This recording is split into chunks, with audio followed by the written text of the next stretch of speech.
জামায়াতকে মানুষ আর বিশ্বাস করে না, ভোটও দেবে না, বলছেন ফখরুল। এদিকে মধ্যরাতে সড়কে টায়ার জ্বালিয়ে ছাত্রলীগের বিক্ষোভ, বিস্ফোরণের শব্দ। জানাবো হাসিনার মানবতাবিরোধী অপরাধের রায় সোমবার, সরাসরি সম্প্রচার করবে বিটিভি। এবং সর্বশেষ জানাবো অন্তর্বর্তী সরকারকে চমক দেখানোর আহ্বান চরমোনাই পীরের। শুনছিলেন সংবাদ শিরোনাম, এবারে বিস্তারিত। জামায়াতকে মানুষ আর বিশ্বাস করে না, ভোটও দেবে না, বলছেন ফখরুল। জামায়াত ইসলামের সমালোচনা করে বিএনপির মহাসচিব মির্জা ফখরুল ইসলাম আলমগীর বলেছেন, আপনাদের মানুষ আর বিশ্বাস করে না, তাই আপনাদের ভোটও দেবে না। মির্জা ফখরুল বলেন, জামায়াত ইসলামী 2001 সালের নির্বাচনে মাত্র 5% ভোট পেয়েছে। এদেশের মানুষ ধর্মপ্রিয়, ধর্ম, আল্লাহ ও নবীকে ভালোবাসে, কিন্তু ধর্মান্ধ বা সাম্প্রদায়িক নয়। আপনাদের মানুষ আর বিশ্বাস করে না, তাই আপনাদের ভোটও দেবে না।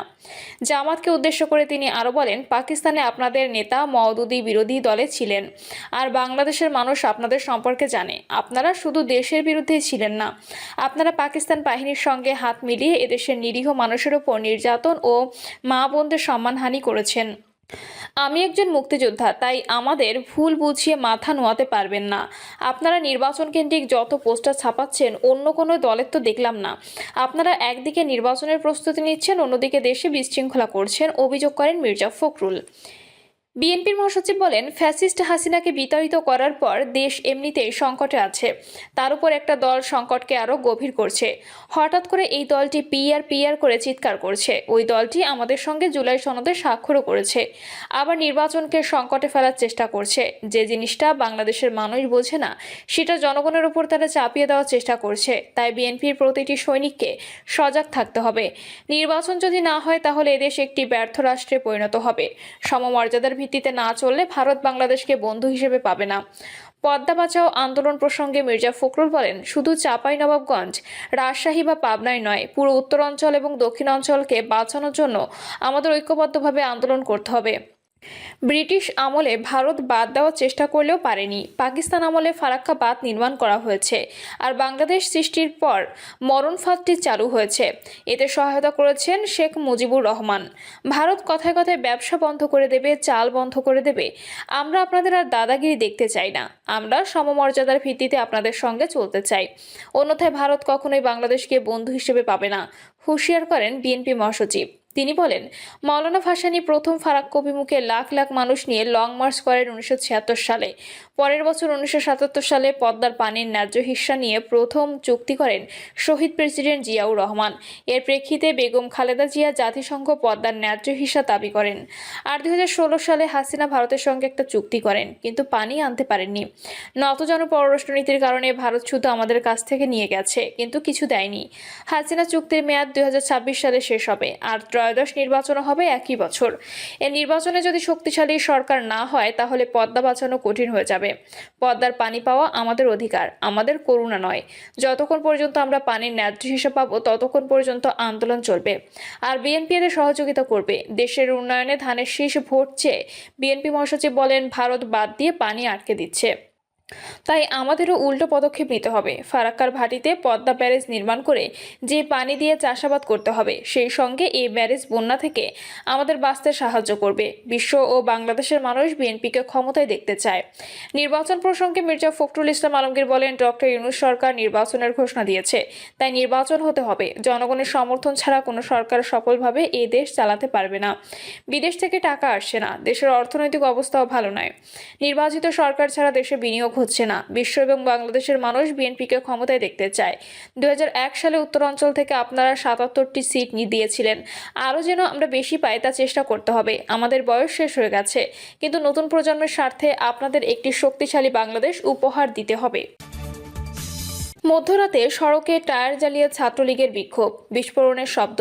নোয়াখালীর মাইজদী শহরে রাত 11:30টার দিকে টায়ার জ্বালিয়ে সড়ক অবরোধের চেষ্টা করছেন নিষিদ্ধ ছাত্রলীগের নেতাকর্মীরা। জেলা পরিষদের উত্তর সোনাপুর এলাকায় এ সময় একাধিক বিস্ফোরণের শব্দ শোনা গেছে। স্থানীয়রা ও সামাজিক যোগাযোগ মাধ্যমে ছড়িয়ে পড়া 20 সেকেন্ডের ভিডিওতে দেখা যায় 14 থেকে 15 জন নেতাকর্মী মাস্ক বা গামছা দিয়ে মুখ ঢেকে একটি শাখা সড়ক থেকে মহাসড়কে প্রবেশ করেন। তাদের একজন সড়কে একটি টায়ার রেখে তাতে পেট্রোল ঢেলে আগুন ধরান। এ সময় তারা ক্ষমতাচ্যুত প্রধানমন্ত্রী শেখ হাসিনার নামে স্লোগান দেয় এবং কয়েকটি বিস্ফোরণের শব্দ পাওয়া যায়। পুলিশ জানায় টায়ার জ্বালিয়ে ও ফটকা ফাটিয়ে এলাকায় আতঙ্ক বৃদ্ধির চেষ্টা করছেন নিষিদ্ধ ছাত্রলীগের নেতাকর্মীরা। তবে দ্রুত তারা সেখান থেকে সটকে পড়েন। তাই পুলিশ তাৎক্ষণিক ঘটনাস্থলে গেলেও কাউকে আটক করতে পারেনি। মহাসড়কটিতে এ সময় যান চলাচল কম থাকায় তেমন প্রভাব পড়েনি। জানতে চাইলে আজ সকালে সুতারাম থানার ভারপ্রাপ্ত কর্মকর্তা মোহাম্মদ কামরুল ইসলাম গণমাধ্যমকে বলেন, এই ঘটনায় জড়িত ব্যক্তিদের ধরতে পুলিশের চেষ্টা অব্যাহত রয়েছে। হাসিনার মানবতা বিরোধী অপরাধের রায় সোমবার সরাসরি সম্প্রচার করবে বিটিভি। 24শে জুলাই আগস্টের গণঅভ্যুত্থানে মানবতা বিরোধী অপরাধের অভিযোগে ক্ষমতাচ্যুত প্রধানমন্ত্রী শেখ হাসিনা, সাবেক স্বরাষ্ট্রমন্ত্রী আসাদুজ্জামান খান কামাল ও সাবেক আইজিপি চৌধুরী আবদুল্লাহ আল মামুনের মামলার রায় আগামীকাল ঘোষণা করবে আন্তর্জাতিক অপরাধ ট্রাইব্যুনাল 1। রায় সরাসরি সম্প্রচার করবে বাংলাদেশ টেলিভিশন।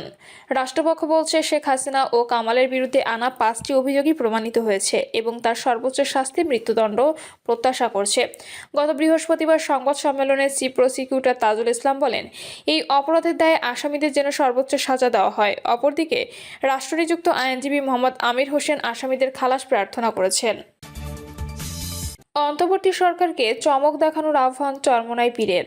ইসলামী আন্দোলন বাংলাদেশের আমির ও চরমোনাই পীর মুফতি সৈয়দ রেজাউল করিম কাদিয়ানীদের অমুসলিম কাফের ঘোষণা করে আইন পাশ চমক দেখানোর আহ্বান জানিয়েছেন। মুফতি রেজাউল করিম তার বক্তব্যে বর্তমান অন্তর্বর্তী সরকারকে বাংলাদেশের জনগণের ভোটে নির্বাচিত সরকার নয় বলে উল্লেখ করে, তবে এটিকে একটা চমকের মতো সরকার আখ্যা দিয়ে তিনি এই সুযোগ কাজে লাগানোর আহ্বান জানান। চরমোনাই পীর বলেন, এই সরকারের কাছে আমরা উদাত্ত আহ্বান জানাবো যে যেহেতু একটা সুযোগ এসেছে, আপনারা একটা চমক দেখাবেন। আজকে কাদিয়ানীদের অমুসলিম কাফের ঘোষণা করে সংসদে আইন পাশ করবেন। এটা আমাদের এই মজমা থেকে আজকে দাবি থাকবে। ইসলামী আন্দোলন বাংলাদেশের আমির বলেন, দীর্ঘ 53 বছর ধরে বারবার দেশের আলেম সমাজ ও মুসলমানেরা রাজপথে আন্দোলন করলেও বিগত কোনো সরকারি কাদিয়ানীদের সরকারিভাবে অমুসলিম ঘোষণা করেনি। আমরা 53 বছর দেখেছি বারবার ওলামায়ে কেরাম এবং মুসলমানরা আমরা রাস্তায় এসেছি, কিন্তু আমরা বারবার আসার পরেও তাদের থেকে অমুসলিম ঘোষণা আমরা পাইনি। আমরা দুঃখিত। চরমোনাই পীর বলেন, 5ই আগস্টের পর বাংলাদেশ ইসলামের উত্থানের একটা সুযোগ এসেছে। আমরা আমাদের নিজেদের পায়ে দাঁড়িয়ে কাদিয়ানীদের অমুসলিম ঘোষণা করব, সংসদের ভেতরে আইন পাশ করব।